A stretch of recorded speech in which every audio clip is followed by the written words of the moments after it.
D'un bout à l'autre du pays, des initiatives ont été mises sur pied pour sensibiliser les jeunes au phénomène de la désinformation.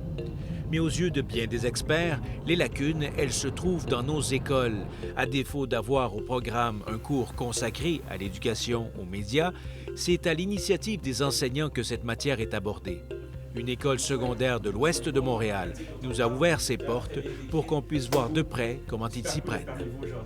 Pourquoi, finalement, on parle de désinformation? Comment est née cette idée de faire ce projet en particulier? L'idée provient principalement de tout ce qui se déroule en lien avec l'actualité, avec la désinformation qu'on va retrouver sur la sphère médiatique. Puis l'intention, c'était d'outiller les jeunes à se repérer à travers tout ça, puis surtout à développer leur esprit critique, là, démystifier ce qui peut être véridique, puis ce qui peut être aussi trompeur aussi à la fois. C'est quoi l'exercice que vous faites en ce moment? Nous, on fait le vaccin qui a tué le médecin. Ouais. Alors, puis on est juste en train de voir si c'est possible que le vaccin soit capable de le tuer. Alors, OK. Puis comment vous l'évaluez? Comment vous le, vous le déterminez? En premier, moi, ce que je fais maintenant, c'est que j'essaie de voir si le vaccin, c'est possible que ça va attaquer le corps. Ouais. Et de ce que je vois, c'est pas vraiment possible. Nos parents nous disent, faites attention, les médias, c'est dangereux, mais qu'est-ce que ça veut dire que c'est dangereux? Comme rien en particulier. Mais là, on a un projet concret qui nous explique comment est-ce que ça peut être dangereux dans un autre sens. On va les outiller comme citoyens à travers tout ça. Exactement. Puis ils vont être beaucoup plus informés, ils vont être mieux informés aussi, puis ils vont être aussi plus compétents dans la manière de naviguer sur Internet, ce qui est super important aujourd'hui parce qu'on le sait avec ce qui s'est passé avec justement le Capitole. Our election victory stolen by emboldened radical left Democrats, which is what they're doing, and stolen by the fake news media. C'est quoi le risque si les gens sont plus capables d'identifier ce qui est faux, ce qui est vrai? Juste la désinformation en général, ça fait que les gens ils prennent des mauvaises décisions, des fois dans des situations qui sont importantes. Admettons des élections. Aux États-Unis, il y a beaucoup de divisions politiques à cause de ça, à cause des fausses nouvelles. Ça. Puis Veritex, parlons-en de Veritex, qui est un peu un calque des décrypteurs.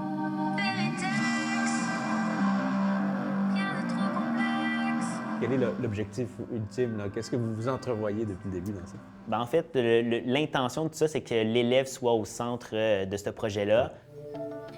En 2019, on conclut qu'en France et en Allemagne, depuis 2016, The Epoch Times diffuse à maintes reprises des complots et promeut des idées propres à l'extrême droite. Enfin, le journal diffusait de l'information incohérente à propos de la pandémie du COVID-19. Chaque élève a été amené à s'occuper d'une tâche différente à l'intérieur de ce projet-là, donc la création du jingle, la création du logo, la création du site Internet et toutes les plateformes qui vont être en lien avec le projet Veritex. Aujourd'hui, nous allons vous présenter une fausse information qui a été propagée sur les réseaux sociaux. Il s'agit du travailleur de la santé de la Floride de 56 ans, George Michael. Il a reçu son vaccin contre la COVID-19 à la mi-décembre et est décédé 5 jours plus tard. Plusieurs personnes ont peur de prendre le vaccin à cause du temps que ça a pris pour le fabriquer. À quel point les instances publiques devraient mettre un peu plus d'emphase, de ressources et de moyens pour voir surgir ce genre de projet, selon vous? En espérant que ce petit projet-là soit la boule de neige qui amène l'avalanche dans les autres écoles, parce qu'on est tellement soumis à différents types d'informations qu'on a de la difficulté à démystifier le vrai du faux. Alors, en mettant de l'avant de ce type de projet-là, ça va permettre justement à l'élève de lui donner des ressources pour pouvoir naviguer adéquatement sur Internet et surtout avec efficacité, qui va lui permettre de développer l'esprit critique qui est toujours à la clé de ce type de projet-là. Ça vous permet d'être davantage conscient et consciente. Oui, exactement. Au début, on pense, ah oui, les fausses nouvelles.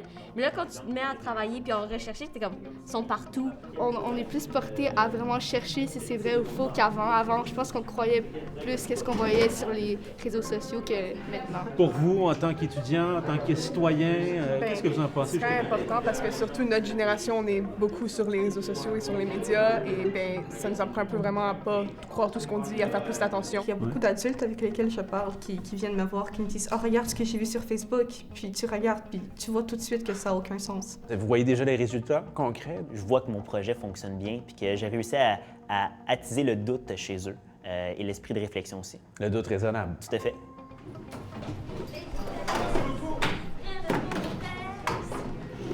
Jeff, on voit comment dans les écoles, tranquillement, il y a des enseignants qui prennent les devants avec leur propre temps et leurs propres moyens pour enseigner la lutte à la désinformation. Qu'est-ce que tu conseillerais à une ou un enseignant qui veut se lancer dans ce genre d'initiative ou de démarche-là?